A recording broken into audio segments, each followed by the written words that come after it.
পর্যন্ত আমাদের মাইক্রোফোনের আওয়াজ পৌঁছচ্ছে, যারা আমাদের কথা শুনতে পাচ্ছেন যেতে আসতে রাস্তা দিয়ে, এই অঞ্চলের আমাদের সহনাগরিকেরা, আমাদের গুরুজনেরা, ভাইয়েরা, বোনেরা, বন্ধুরা, আজকে আমাদের পূর্ব ঘোষিত কর্মসূচি অনুযায়ী যখন এই হাজরা মোড়ে মঞ্চ বাঁধার কাজ শুরু হয়েছিল সকালবেলা, তখন এমন একটা ঘটনা ঘটলো যাতে একদিকে আমাদের মন ভরে গেল, অপরদিকে ভারী অদ্ভুত লাগলো। আমরা যখন অনশন করব বলে এখানে মঞ্চ বাঁধার কাজে হাত লাগিয়েছিলাম, এমন সময় এখানে উপস্থিত হলেন মমতা বন্দ্যোপাধ্যায় পাঠিয়ে দেওয়া কিছু পুলিশ কর্মচারী। আমাদের স্বাস্থ্য নিয়ে তারা এত চিন্তিত যে তারা স্নেহশীল গুরুজনের মতো আমাদেরকে পরামর্শ দিলেন যে না খেয়ে থাকতে নেই, 7 ঘন্টা না খেয়ে বসে থাকতে নেই, তাই আমরা তোমাদেরকে এখানে মঞ্চ বাঁধতে দেব না। আর অদ্ভুত লাগলো এটা ভাবতে যে 7 ঘন্টা না খেয়ে থাকার ফলে কেউ আমরা এখানে অনাহারে মারা যাব না, 6টা বাজবে আবার যার যার মতো খাওয়া দাওয়া করবো। এটা খালি সংহতি জানিয়ে একটা প্রতিবাদ জানানোর জন্য একটা প্রতীকী কর্মসূচি। তো আমরা 7 ঘন্টা না খেয়ে থাকবো এটা ভেবে যে সরকার আর যে সরকারের পুলিশের আমাদের জন্য এত দুশ্চিন্তা হয়, গত 6 বছর ধরে দার্জিলিং এর চা বাগানে কেউ 6 দিন, কেউ 6 সপ্তাহ, কেউ 6 মাস ধরে না খেয়ে খেয়ে মারা গেল চা বাগানের শ্রমিকেরা। কোন সরকার, তাদের পাঠানো কোন পুলিশ একবার সেই শ্রমিকদের দরজায় গিয়ে বললো না 6 মাস ধরে না খেয়ে বসে থাকা যাবে না, খালি পেটে মরা যাবে না। এই আমাদের মমতা বন্দ্যোপাধ্যায়ের পশ্চিমবঙ্গ, মা মাটি মানুষের পশ্চিমবঙ্গ, এখানে আমরা মানুষকে না খেয়ে থাকার পারমিশন দিই না, তোমাদেরকে খেতেই হবে, এই নাও চাল ডাল তেল নুন। কোন সরকার তাদের বাড়ি গেল না। আমাদের বাঙালিদের এমনিতেই 12 মাসে 13 পার্বণ। দিদি মুখ্যমন্ত্রী হওয়ার পরে ওটা 113 হয়েছে। আপনারা শুনেছেন শরীর চৌধুরী অনেক বছর আগে একটা গান লিখেছিলেন যে রাজা খেলে ভেকুর তুলে প্রজাও বলে খেলাম, দেখে পালিয়ে চলে এলাম। তো আজকে বিকেলবেলা থেকে এই কলকাতার উপকণ্ঠে রাজা মহারাজাদের খাবার দাবার আসর বসবে। তারা কবজি ডুবিয়ে খাওয়া দাওয়া করবেন, জনগণের ট্যাক্সের টাকায় চর্ব চষ্ট লেচ্ছতেও খাবেন। গতকাল বিক্ষোভ দেখাতে গিয়ে ওখানে কতগুলো সরকারি হোর্ডিং ছেড়ে গেছে বলে আজকে সকালবেলা দেখলাম পুলিশ বলেছে সরকারের সম্পত্তি ধ্বংস করা হয়েছে বলে তারা নাকি বামপন্থীদের বিরুদ্ধে এফআইআর করবে। 50 টাকার হোর্ডিং ছেড়ে গেছে বলে যারা বলে সরকারি সম্পত্তি ধ্বংস হয়েছে, সরকারের 6 কোটি টাকা নিয়ে তারা খাওয়া দাওয়ার আসর করে। আর কবজি ডুবিয়ে জনগণের ট্যাক্সের টাকায় খাওয়া দাওয়া করে সেই জনগণকেই তারা তারপর বোঝাবে যে আমরা খেয়েছি মানে তোমরাও খেয়েছো, এবার থেকে তুলে বাড়ি যাও। আজকে বিকেল থেকে মিলন মেলায় খাওয়া দাওয়ার আসর বসবে। মিলন মেলার পাঁচিলের ভেতরে একটা পশ্চিমবাংলা, টিভির চোখ দিয়ে খবরের কাগজের পাতায় আমরা দেখব। আর মিলন মেলার পাঁচিলের বাইরেও একটা বিরাট পশ্চিমবাংলা আছে। মিলন মেলার পাঁচিলের ভেতরে আজকে যখন আমাদের রাজ্যের খাদ্যমন্ত্রী জ্যোতিপ্রিয় মল্লিক টার্কির রোস্ট খাবেন, সেই সময় মিলন মেলার পাঁচিলের বাইরে উত্তরবঙ্গের চা বাগানে আরো একজন চা শ্রমিক না খেতে পেয়ে প্রাণ হারাবেন। আমাদের রাজ্যের শিক্ষামন্ত্রী পার্থ চট্টোপাধ্যায়, ওনাকে দেখলে বোঝা যায় উনি এমনি খাওয়া দাওয়া করতে ভালোবাসেন। পার্থবাবু যখন মিলন মেলার পাঁচিলের ভেতরে আহার উৎসবে চিকেন তন্দুরি খাবেন, সেই সময় এই রাজ্যের আবার কোন এক কিশোরনামুখ বেকার এসএসসি অফিসের বন্ধ দরজার বাইরে থেকে মাথা নিচু করে বাড়ির দিকে হেঁটে যাবে। আমাদের রাজ্যের যুব কল্যাণ মন্ত্রী অরূপ বিশ্বাস যখন ইলিশ মাছের পাতুরি খাবেন, সেই সময় হাওড়া স্টেশনের প্ল্যাটফর্মে হয়তো আপনার পাড়ার কোনো ছেলে, আপনার পাড়ার কোনো মেয়ে এক হাতে পরীক্ষার মার্কশিট আর অন্য হাতে জামা কাপড়ের সুটকেস নিয়ে দাঁড়িয়ে থাকবেন।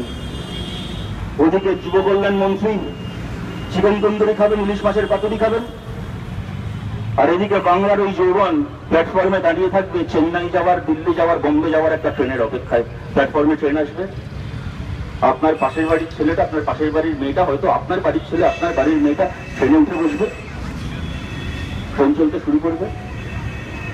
ছেলেটার বাবা, মেয়েটার মা জানলা দিয়ে হাত গলিয়ে ছেলের মাথায়, মেয়ের মাথায় হাত গলিয়ে বলবে, যাক বাবা ভালো করে থাকিস, ভালো করে খাওয়া দাওয়া করিস, ঠিক করে চাকরি করিস, রোজ রাত্রিবেলা একবার ফোন করবো, খবর দিস কেমন আছিস। আর সামনে এবার পুজোর ছুটিতে যদি সুযোগ পাস পারলে কলকাতায় একবার তো নিজের বাড়িতে বেড়াতে আসিস। আমাদের রাজ্যের দমকল মন্ত্রী যখন আজকে মিলন মেলায় বসে আহার উৎসব করবেন, সেই সময় যেসবের কারখানায় আবার একটা রহস্যময় আগুন লাগবে, শ্রমিকদের বকেয়া পাওনার আবার একটা ফাইল রহস্যময় ভাবে হারিয়ে যাবে। আজকে যখন মিলন মেলায় হয়তো শিল্পমন্ত্রী খাওয়া দাওয়া করবেন, সেই সময় হয়তো আবার আসানসোলের হিন্দুস্তানকে দোষ, বা আমাদের কলকাতায় মিলন মেলা প্রাঙ্গণ থেকে ঢিলছড়া দূরত্বে বেঙ্গল কেমিক্যালসের দরজায় তালা পড়ে যাবে, সে তালা আর কোনোদিন খুলবে না। আমার আগে যারা বলেছেন, শ্যামলদা, মধুজাদি, যুবরা সবাই বলেছে, এরপরেও বলবেন বাকিরা। তারা বিস্তারিতভাবে বিভিন্ন বিষয় নিয়ে আপনাদের সঙ্গে আলোচনা করেছেন। আমি সেই একই কথা তার পুনরাবৃত্তি করছি না। আমি খালি আপনাদেরকে একটা কথা বলছি, যারা আমাদের কথা শুনতে পাচ্ছেন, যতদূর আমাদের কথা, আমাদের কণ্ঠস্বর পৌঁছচ্ছে, যারা আমাদের কথা শুনতে পাচ্ছেন, আপনাদেরকে একটাই কথা বলার। 2011 সালে সরকার পাল্টানোর পর থেকে জনগণের টাকায় এই ভর্তি উৎসব পশ্চিমবাংলায় শুরু হয়েছে, লাগাতার চলে আসছে। যতবার এই নিয়ে প্রশ্ন করা হয়েছে, মমতা বন্দ্যোপাধ্যায় আমাদের রাজ্যের মুখ্যমন্ত্রী একটা উত্তর দিয়েছেন, উৎসব করবো, বেশ করবো। উৎসব করবো না, তুমি শ্রাদ্ধ করবো। শ্রাদ্ধই উনি করছেন, জনগণের ট্যাক্সের টাকা শ্রাদ্ধই বলে এটাকে। যাই হোক, বেশ করবো করে করে করে করে 5 বছর কাটিয়ে দিয়েছেন, আর একবার মুখ্যমন্ত্রী হয়েছেন। অনেকে আমাদেরকে বলেন, আমাদের বামপন্থীদেরকে বলেন, এবং হয়তো তারা একটা সঙ্গত রাগ, খুব সঙ্গত অভিমান থেকে বলেন যে এই অন্যায়, এই অনাচারের বিরুদ্ধে রাস্তায় নামতে আমাদের এর আগে অনেক দেরি হয়েছিল। 2011 সালে সরকার পাল্টানোর পর থেকে উনি ভোটে জিতে এসেছিলেন, আর তারপর এমন ভাব দেখাতে শুরু করলেন যেন যুদ্ধে জিতে এসেছেন। উনি রাজ্য চালানোর দায়িত্ব পেয়েছিলেন, এমন ভাব দেখাতে শুরু করলেন যেন রাজ্যের মালিকানা পেয়েছেন। আর উনি যখন একদিকে এইগুলো চালিয়ে গেছেন, তার বিরুদ্ধে বামপন্থীদের যেরকম ভাবে, যত তাড়াতাড়ি, যত অ্যাগ্রেসিভ ভাবে রাস্তায় নামার দরকার ছিল, হয়তো আমাদের আড়াবড়া বানতে দেরি হয়ে গেছিল। আমাদের এই দেরি হওয়ার ফলে আমাদের কি ক্ষতি হয়েছে না হয়েছে সেটা বড় কথা নয়।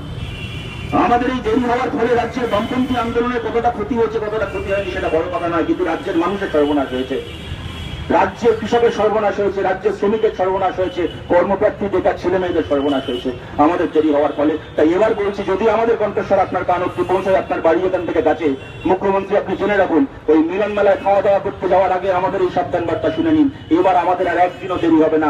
আপনি জনগণের ট্যাক্সের টাকায়, খেতে খাওয়া মানুষের টাকায় আপনি উৎসব করবেন, ভর্তি করবেন, আর খেতে খাওয়া মানুষ না খেতে পেয়ে মরবে। আর আপনি বলবেন উৎসব করবো না, তুমি শ্রাদ্ধ করবো, ভোটে জিতেছি বলে যা খুশি করবো, আপনি ওই করে যাবেন। আর আমরা রাস্তায় নামবো না, আমরা আপনার এই অন্যায়ের বিরুদ্ধে রুখে দেবো না, আমরা খালি রাস্তায় নেমে প্রতিবাদ করবো তাই বলছি না। প্রয়োজন হলে আমরা প্রতিবাদ করবো, তো ভোটেই আমরা প্রতিরোধ করবো। যে টাকায় ওখানে উৎসব হচ্ছে, যে টাকায় মৎসব হচ্ছে, এই টাকা কোনো নেতা মন্ত্রীর ব্যক্তিগত সম্পত্তি নয়। যে টাকায় উৎসব হচ্ছে, যে টাকায় মৎসব হচ্ছে, এই টাকা ওনার ছবি বিক্রির টাকা নয়, এটা খেটে খাওয়া মানুষের ট্যাক্সের টাকা। যারা ওনাকে ভোট দিয়েছেন তাদেরও ট্যাক্সের টাকা, যারা ওনাকে ভোট দেননি সেই মানুষেরও ট্যাক্সের টাকা। এই টাকা নিয়ে এরকম অপচয় হবে একদিকে, আর সেই মানুষগুলো না খেতে পেয়ে মরবে, আর হাঁ করে এই অপচয় দেখবে, দিনের পর দিনে চলতে পারে না।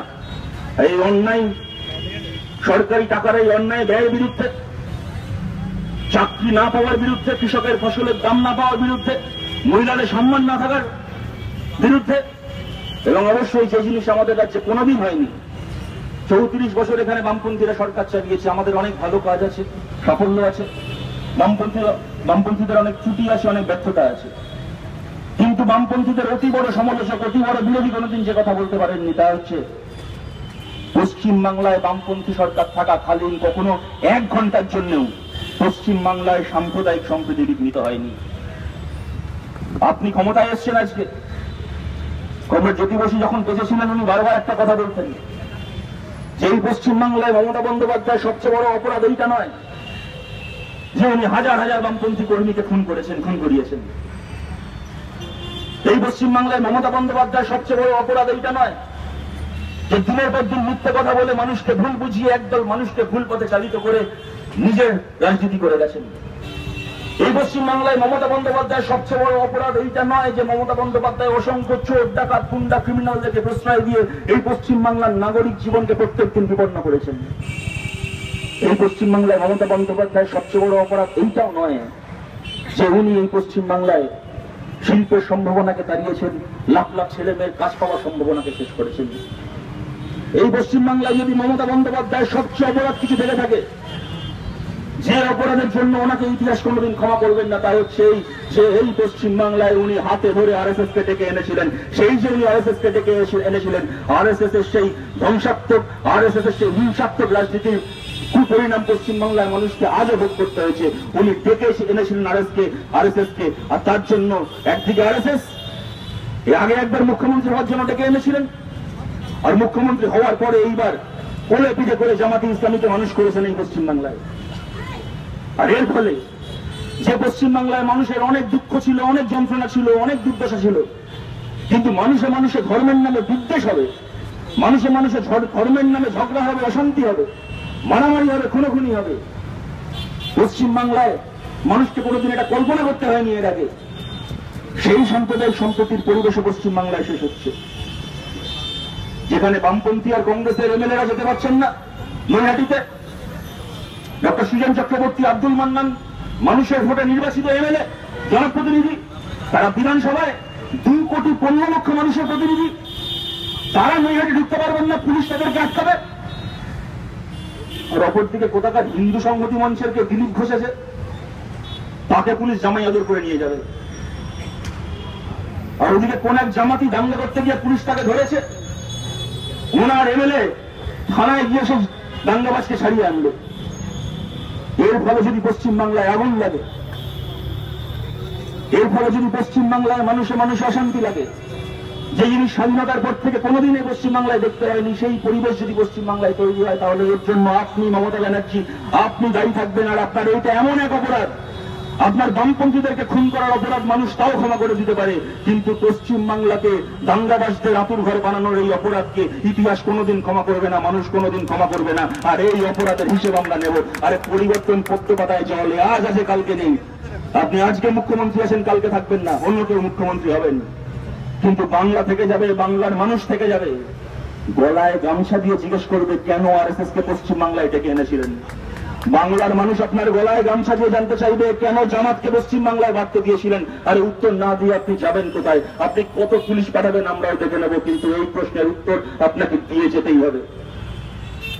এরপরে বাকিরা বলবেন। আমি আমার কথা শেষ করছি আপনাদের কাছে আবেদন জানিয়ে যে আমাদের আজকের এই কর্মসূচি আপনারা দেখতেই পাচ্ছেন, প্রতীকী কর্মসূচি। এরপরেও যদি ওদের লজ্জা না হয়, আমরা সরকারের কাছে মানুষের নালিশ জানানোর কাজটা করছি, সেই নালিশে যদি সরকার কান না পাতে, তাহলে আরো বড় প্রতিরোধের জন্য এই সরকারকে প্রস্তুত থাকতে হবে। এই প্রতিরোধ যারা বামপন্থীদেরকে ভোট দিয়েছিলেন তাদের মুখ চেয়ে নয়, এই প্রতিরোধ যারা কংগ্রেসকে ভোট দিয়েছিলেন তাদের মুখ চেয়ে নয়, যারা তৃণমূল কংগ্রেসকে ভোট দিয়েছিলেন, যারা তৃণমূল কংগ্রেসকে ভোট দিয়েছিলেন এইটা ভেবে যে দিদি আমাদের 2 টাকা কিলো চাল দেবে, আর এখন বাজারে গিয়ে জানতে পারছেন 2 টাকা কিলো চাল খাওয়ার জন্য আপনাকে 180 টাকা কিলো ডাল কিনতে হবে। আপনাদের সবার জন্য এই প্রতিরোধ আর এই প্রতিরোধের মিছিলে আপনাদের সবার সঙ্গে আবার নিশ্চয়ই দেখা হবে, বারবার দেখা হবে। আপনারা এই লড়াইয়ে আমাদের সঙ্গে সামিল থাকবেন। আর যদি আপনারা আমাদের সঙ্গে থাকেন, ওদের সঙ্গে পুলিশ থাক, ওদের সাথে মিলিটারি থাক, ওদের সাথে কেন্দ্রীয় সরকার থাক, যেই থাক না কেন, যদি আপনারা আমাদের সঙ্গে থাকেন তাহলে এই লড়াই আমরা লড়বো এবং এই লড়াই আমরা জিতবো। এই একটা কথা বলে আপনাদের সবাইকে ধন্যবাদ জানিয়ে আগামী লড়াইয়ে স্বাগত জানিয়ে আমার কথা শেষ করছি। নমস্কার।